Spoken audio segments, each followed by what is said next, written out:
Playoffs are here. 6 teams made it. 6 teams didn't. I'm going to tell you about those matchups. And I'm going to tell you how to win.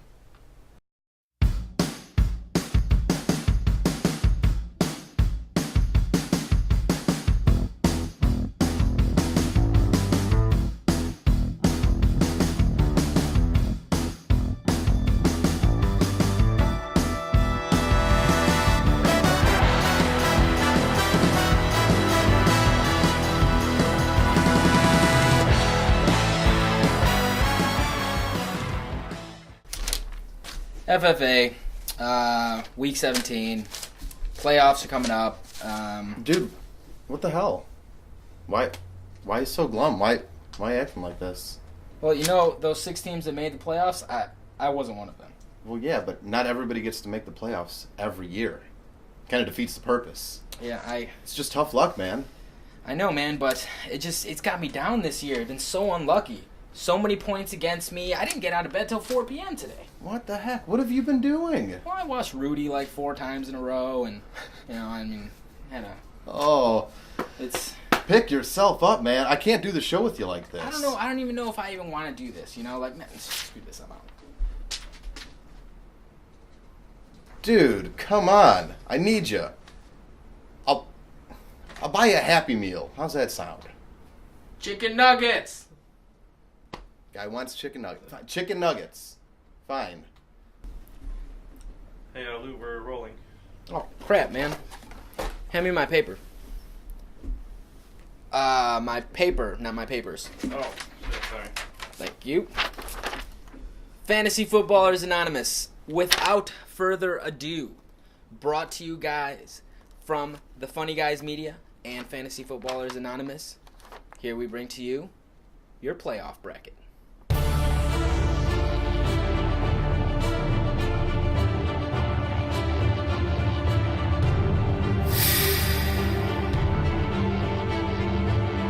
Six teams are in. Those teams are Chronic Blunt, who blazed his way to the top seed, pun intended, earning himself a nice little smoke break with a first-round bye. Dude Man Bro himself, none other than our resident fantasy guru Mike Nicolau, brings up the number 2 seed and the second-round bye. What else can you expect from somebody with such unrivaled commitment to fantasy research and watching dirty pornography? Midwest Lone Wolves come howling in with the number 3 seed. Having been on top most of the year, this may just be a case where his bite is worse than his bark.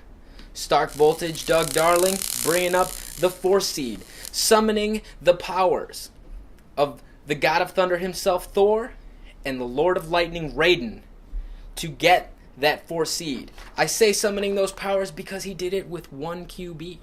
Well done, sir. Well done. 5th seed, Andy, my bro, the scented candles, still burning bright. We'll try to keep that candle lit a bit longer as they face up with Stark Voltage. To that matchup, he brings the number 3 and 4th ranked running back in the league, Forte, no Sean Moreno. And finally, Tomo. Due to tiebreaker rules, has been able to lock up the 6th seed, even though we had 4 teams that were tied at 7-7 at the end of the regular season. Now the one-man offense faces off against Midwest Lone Wolves in a first-round matchup. He's definitely going to have to bring out his inner Liam Neeson on that one. That's your playoff bracket for FFA 2013. Please watch the rest of the show and watch our resident guru, Mike Nicolau, show you how to win your fantasy league.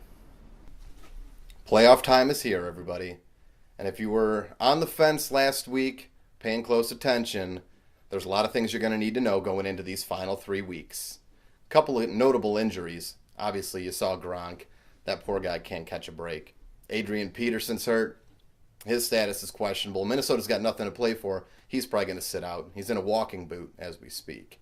Lamar Miller is out. Wes Welker, concussion. So there's some big-name players, guys that you've probably been having in and out of your lineup here over the last couple of weeks, who you're not going to be playing this week going forward, possibly for the rest of the year. But a couple of key things to help you guys win your fantasy playoffs, because you're here. You've made it. You're in the final 6. This is the home stretch. So if you want that crown in the end of December, a couple of things you need to do. These are my 5 points to playoff fantasy success. Number 1, cross-check all your information. I don't mean just looking at ESPN's site. I don't mean just looking at CBS or Yahoo or NFL. Look at all of them collectively, because sometimes ESPN, they don't know that Reggie Bush is inactive and probably not going to play. That hurt a lot of people, except for me against Ricky, because even with him in my lineup with a goose egg, I still beat you. But a lot of people got hurt by that. Check who's going to be playing. Number 2, very important, and we noticed it last week, weather conditions.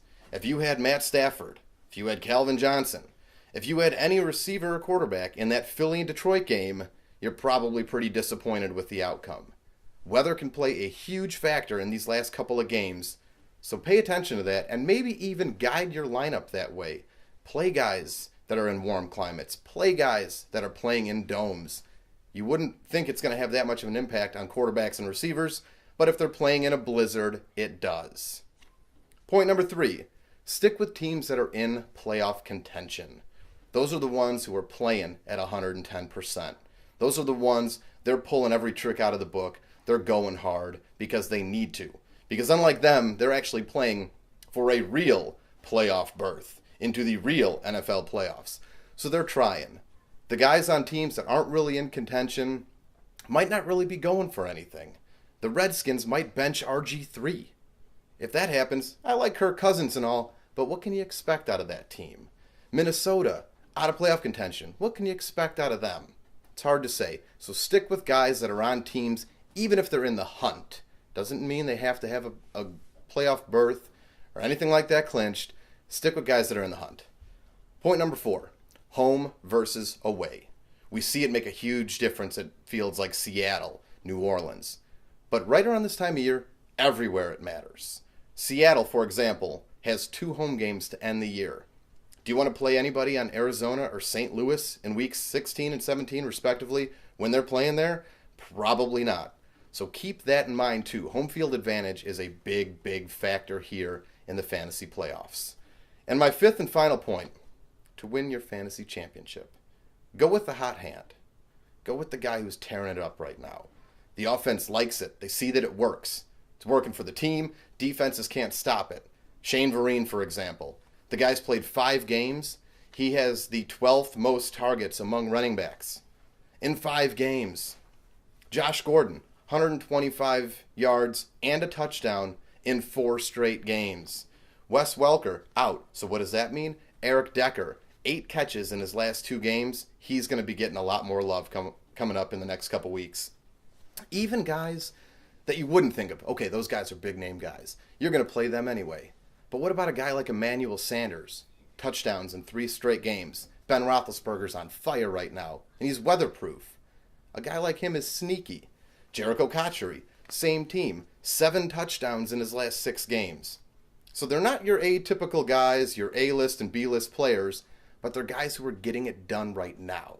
So you can count on them here towards the end of the year. And kind of parlaying off that point, look at your matchups. This week, Atlanta at Washington. Great matchup. Get your Atlanta players in the lineup. Indy at home against Houston. Get your Indy players in the lineup. Andrew Luck, second highest scoring player last week. He's going to be just fine the rest of the way out. New England at home against Miami. Not a bad matchup. New Orleans in St. Louis. Not a bad matchup. Think about that. Think about that. Put that formula together. Put it in a blender. Whatever you got out of it, pour it into a cup. That's your fantasy potion. That's your keys to victory right there. Well, there you have it, ladies and gentlemen. We have been able to Hey, what's the deal? Director wanted his suit back. Okay, that explains that part of it, but you're not wearing pants. Do I have to have an answer for everything? I mean, at least that part. I guess. I know you're not wearing pants, Either way, I hope you've been enjoying the show. This week, we've been able to recap FFA's playoff matchups for you. The fantasy guru here has been able to give you some more game-winning, fantasy-winning tips, as we will always bring to you here on our Fantasy Sports channel. What do we have down the road for him, man? Well, I'm thinking that since we've been so successful here, and not just bringing the news for our league to all the people watching that are playing in the Fantasy Footballers Anonymous, but to all the rest of you who have been watching that aren't in our league, first of all, we'd like to say thank you. This has been a blast. I've loved every second of doing this. It has. And with that said, come this March, we're going to get into fantasy baseball, and then certainly you can expect to see this series right back at you in August of 2014. So for all of you guys who have been watching, please continue to stay tuned. We're going to bring you more and more entertainment and get better and better. As you saw this year, you'll continue to see in the future. Exactly. Good luck to everybody else who is in their fantasy playoffs right now. As we said to you before, this is the second to last episode for FFA and fantasy football coming up this year. But as we all know, many things happen in the offseason, including trades and players going down and retirements and everything like that. Sure. So there's always more information to be had, and as with anything in life, the more information you have, the better prepared you will be to be successful. And that's why you should watch this show, to win your fantasy league. But until then, good night. Don't stop now.